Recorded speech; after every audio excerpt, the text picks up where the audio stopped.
Oh my word. Well, happy Sunday, everyone. If I look a little red in the face, it's because I've gotten a lot of sun the last few days. And so, adjust your eyes. I'm sorry I didn't get to put my makeup on and whatnot. But we are going to continue reading in Luke. It is day number, let me find it here, October 8th, Luke 20 through the end of chapter 22, I believe. So, I hope that everyone's Sunday has been blessed. And we have been very busy today, but we've already, just in the opening day of the pumpkin patch this year, have had over $1,000 in sales or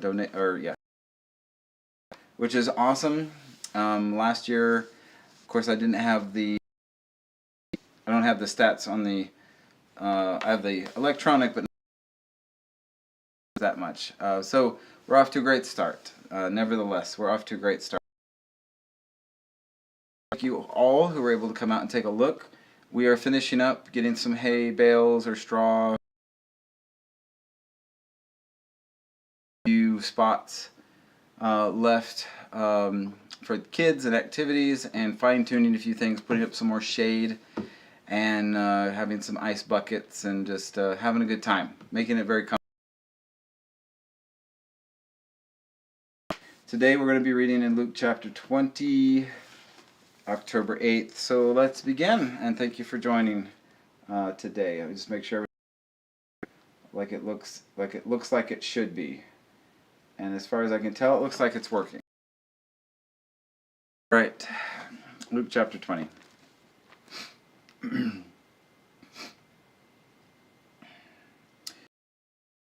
Was teaching the people in the temple, and preaching the gospel.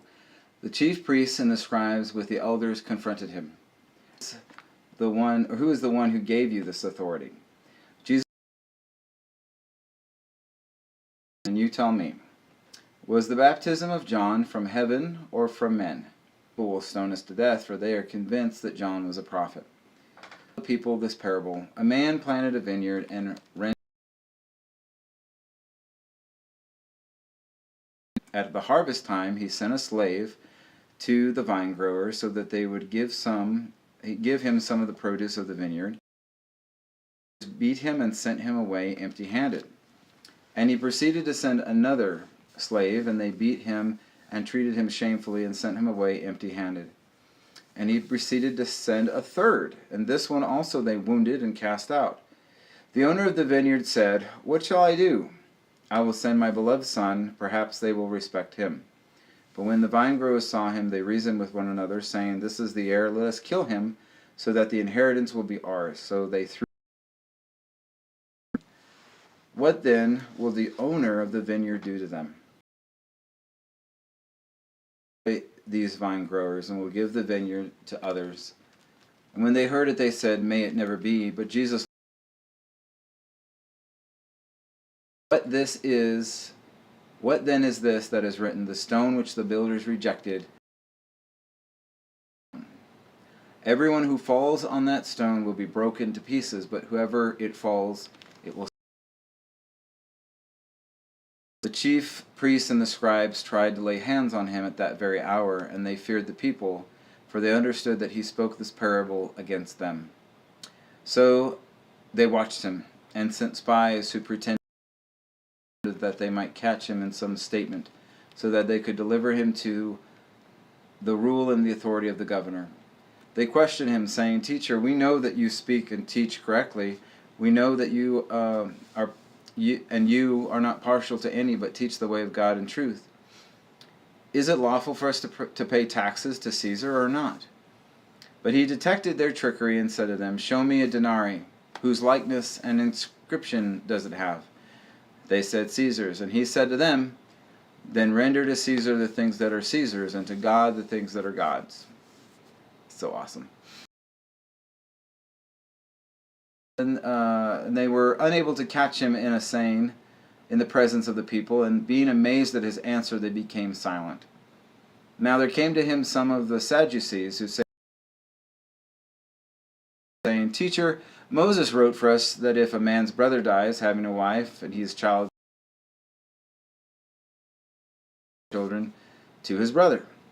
Now there were 7 brothers, and the first took a wife and died childless. And in the same way all 7 died, leaving no children. Finally the women died also. In the resurrection, had married her. Jesus said to them, the sons of this age marry and are given in marriage, but those who are considered worthy to attain to that age and the resurrection from the dead neither marry nor are given in marriage, for they cannot even die any more, because they are like angels and the sons. But that the dead are raised, even Moses showed in the passage about the burning bush, God of Abraham, the God of Isaac, and the God of Jacob. Now he is not the God of the dead, but of the living, for all live in him. Some of the scribes answered and said, Teacher, you have spoken well. But they did not have courage to question him any longer about anything.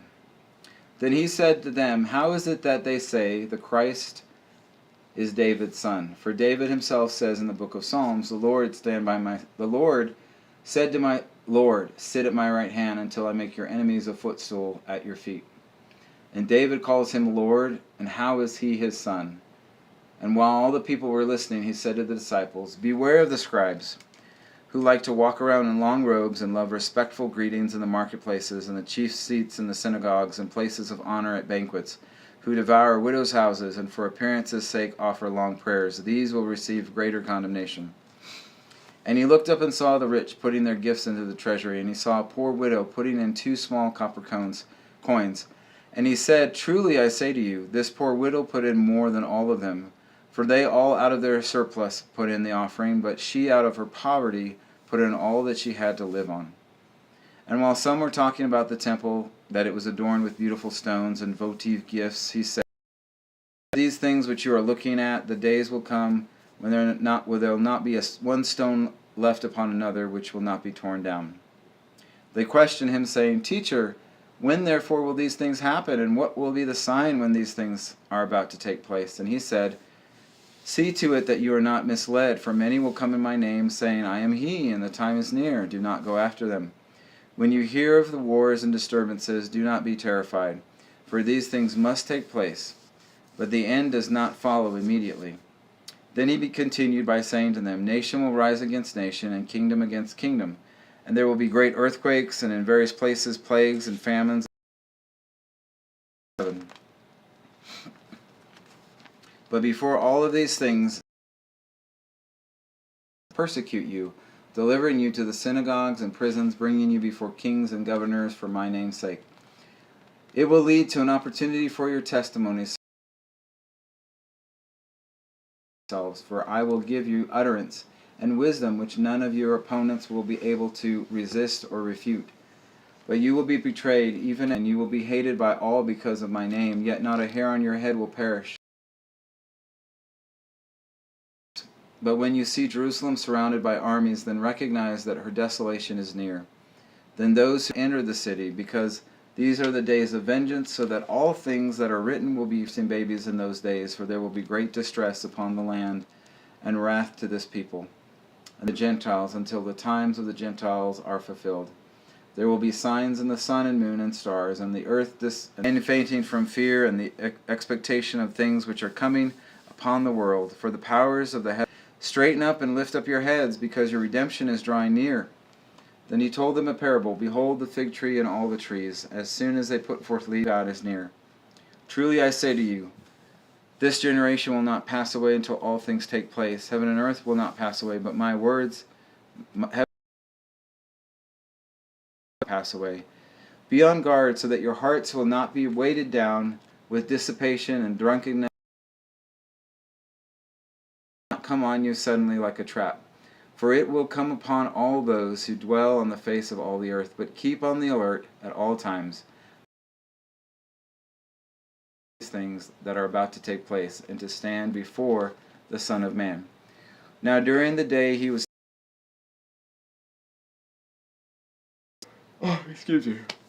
and spend the night on the mount that is called Olivet. And all the temple to listen to him. And we are getting so close to some very reading and thought for the day is this. It is always important to remember that Jesus' greatest rebuke were not at people who were irreligious nonbelievers, but against religious people who were hypocritical, dogmatic, and who cared little for the oppressed. In what ways are we like that? Some sobering words and thoughts. Oh, well, I am excited that we have gone through Luke. We've got a few more sections, and then we'll be moving on into the daily reading.